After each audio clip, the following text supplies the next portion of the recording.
इरफान अंसारी जी को समझना चाहिए कि ये देश जो है वो संविधान से चलता है, देश के कानून से चलता है, बीएनएस से चलता है, शरिया कानून से नहीं चलता है कि जब मन जिस चीज़ पर मन उनके अनुकूल नहीं हो तो वो प्रतिबंध लगा दे। अगर इनको इतना ही प्रतिबंध लगाने और शरिया कानून का शौक है तो चले जाए मिडिल ईस्ट के देशों में जहाँ शरिया कानून लागू है। पर इस देश में क्यों प्रतिबंध लगाने की बात करते हैं? आपके अनुकूल नहीं है तो आप प्रतिबंध लगा देंगे। और इरफान अंसारी साहब तो ऐसे भी पनौती के रूप में जाने जाते हैं। वो जहाँ जाते हैं उनकी पार्टी चुनाव हार जाती है। अपनी ही सरकार की फजीहत कराने के लिए वो सबसे ज़्यादा मशहूर हैं झारखंड में। और जो स्वास्थ्य व्यवस्था का स्थिति है झारखंड में वो किसी से छिपा नहीं है। तो इरफान अंसारी साहब के पैर जहाँ पड़ेंगे वहाँ हमारी जीत सुनिश्चित हो जाती है। वहीं बिहार में कल एक्सिस माई इंडिया का एग्जिट पोल आया जिसमें एनडीए को मामूली बढ़त दिखाया जा रहा है और 20 साल के जो सत्ता के विरोधी लहर के बावजूद भी बिहार में एनडीए को मामूली बढ़त और महागठबंधन को 98 से 118 सीटें मिलने की संभावना दिखाई जा रही है और आरजेडी को बड़ी पार्टी के रूप में वो दिखाई। देखिए, एवरेज ऑफ ऑल पोल्स यानी जितने भी अभी तक एग्जिट पोल्स में सबका अगर आप एवरेज पोल सर्वे निकालेंगे तो mother of all time victories हो रही है एनडीए की। ठीक है, एक आध में थोड़ा क्लोज फाइट हो सकता है लेकिन कहीं भी एडवांटेज जो है महागठबंधन को नहीं दिख रहा है। और ग्राउंड रियलिटी तो ये है साहब कि जो एग्जिट पोल्स दिखा रहे हैं उससे भी बेहतर हमारा प्रदर्शन होगा। लोगों की रूहें कांप जाती हैं लालू राबड़ी के वो 15 वर्षों के जंगल राज को याद करके। और 20 वर्षों में बिहार ने एक नई अंगड़ाई ली है, विकास की अंगड़ाई ली है, विकास की ओर बढ़ा है देश। प्रधानमंत्री नरेंद्र मोदी जी के सहयोग से, नीतीश कुमार जी के नेतृत्व में, बीजेपी और जदयू के शासनकाल में, तो हमें लगता है कि इस बार मदर ऑफ ऑल विक्ट्रीज होगी एनडीए की और पूरा देश देखता रह जाएगा। सर कल मतलब लाल किले पर जो विस्फोट हुआ इसके बाद एनआईए जांच कर रही है। एनआईए को जिम्मेदारी सौंपी गई है जांच की। कल कुछ मौलवियों की भी गिरफ्तारी हुई है दिल्ली से और वहीं भारत सरकार ने दिल्ली विस्फोट को राष्ट्र विरोधी ताकतों द्वारा की गई आतंकवादी घटना बताया।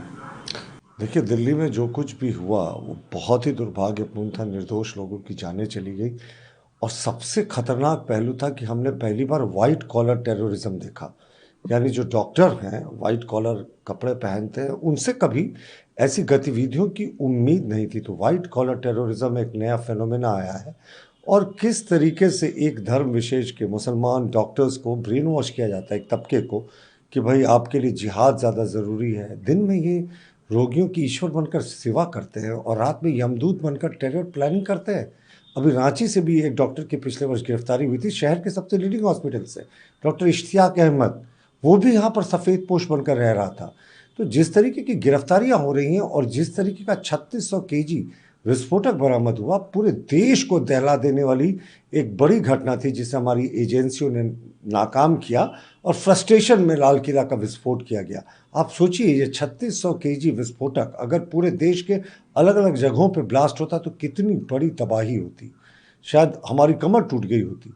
लेकिन जो मंसूबों को इन्होंने नाकामयाब किया हमारी एजेंसियों ने, केंद्र सरकार ने, उनको साधुवाद। बहुत अफसोस है लाल किला में जो कुछ भी हुआ, लेकिन कोई भी बख्शा नहीं जाएगा। और जिस तरह की गिरफ्तारियां हो रही हैं, एक यूनिवर्सिटी से उसके तार जुड़ रहे हैं। और मुझे लगता है वाइट कॉलर टेररिज्म पे अब ज़्यादा ध्यान देने की आवश्यकता है। अपोजिशन हावी है, कहा जा रहा है कि गिरफ्तारियां तो हो, कार्रवाई तो हो, लेकिन जो जिम्मेदार हैं इन चीज़ों के लिए उन पे भी, उनका भी इस्तीफा लिया जाए, उन पे भी कार्रवाई हो। गृह मंत्री से इस्तीफा मांगने की कह रहे हैं कि गृह मंत्री इस्तीफा दें, इतनी बड़ी घटना घट जाती है उनके राज्य में।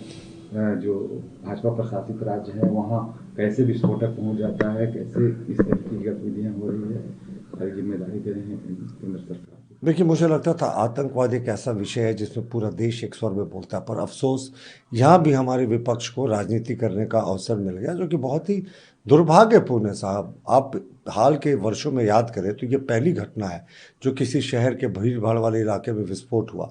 अब वो अपना भूल गए, समय भूल गए। यूपीए की सरकार में कौन सा शहर बचा था? अहमदाबाद, पुणे, पटना और बोधगया की बात करें, उसके बाद बेंगलोर की बात करें, चेन्नई की बात करें, दिल्ली की बात करें, सारे शहरों में बम विस्फोट हुआ करता था। उस समय जो था वो शांति अपवाद था। ऐसे विस्फोटक और आतंकवादी घटनाएं आम हुआ करती थी। स्थिति आज बिल्कुल उलट है।